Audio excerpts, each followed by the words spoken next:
Hey, what's up, everybody? Welcome back to another episode of the Doctor Quack podcast. I'm your host, Doctor Quack, alongside... And I'm the important one, Mr. Mayhem, and I'm pissed. Why? That was horrible. I cannot believe how badly I did. Now, I'm going to take, and let's see what happens, but I think I'm going to blame this all on Kevin Dunn. I think he found out my predictions and screwed me over on purpose.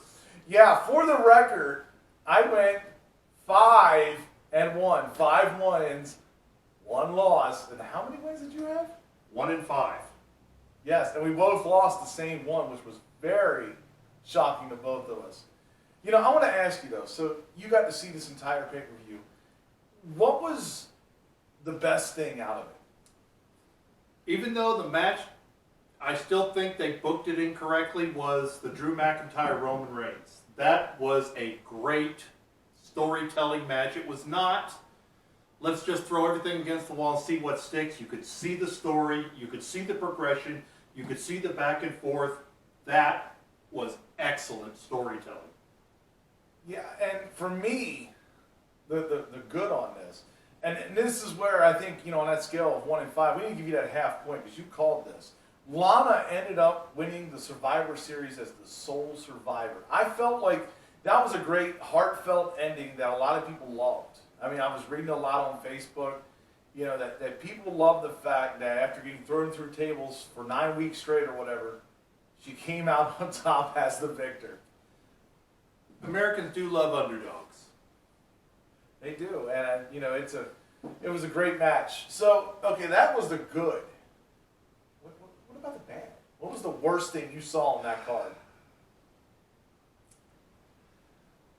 The bad, I would go with Bianca Belair. Actually, one step more. Most of the women's on both sides of the card. A lot of them, it really feels like they don't like each other or don't know each other.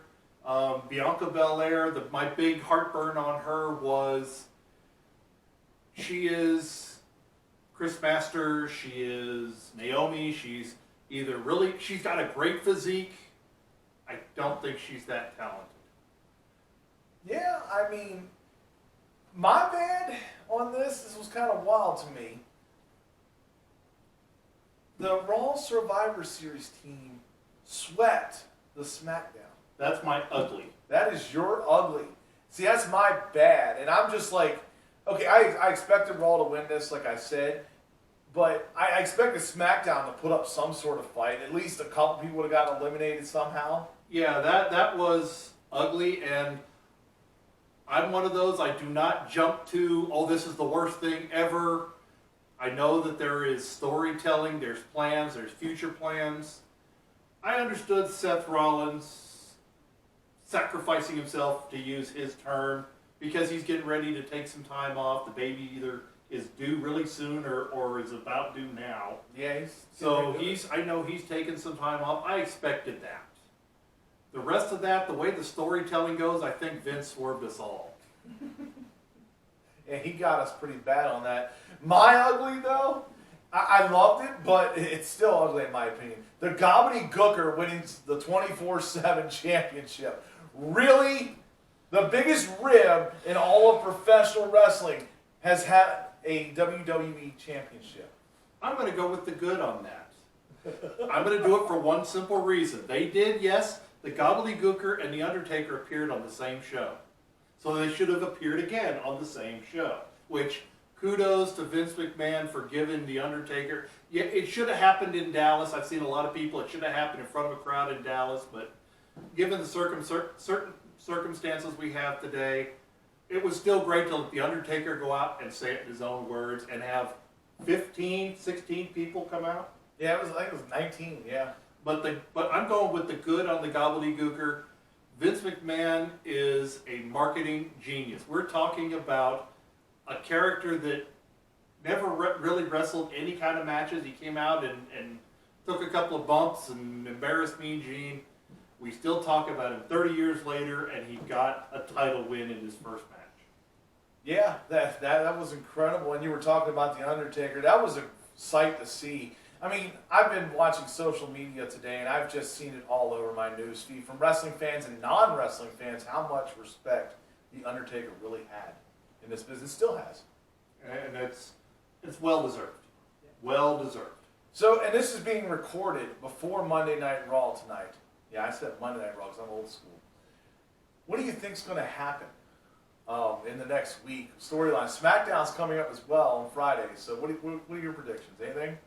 For Raw, I really see the Randy Orton and Drew McIntyre feud coming around because now Randy Orton's going to say, you couldn't get the job done, so you don't deserve it. I see that carrying on to the next one, which is TLC. I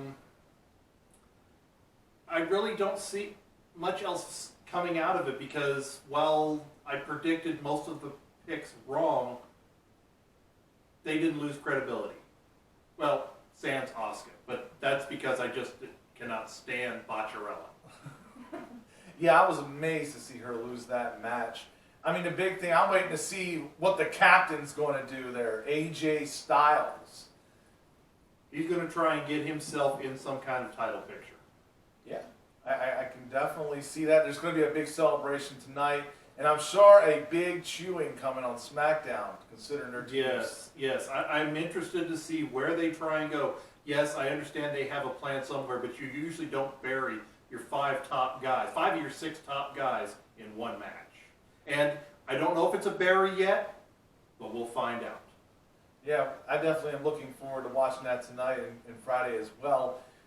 But I'll tell you folks, look, this is coming out here this will be out on Wednesday, so you'll be watching this. But on Thursday, we'll have our Thanksgiving treat to you. Not 1, but 2 podcasts coming out here. 2.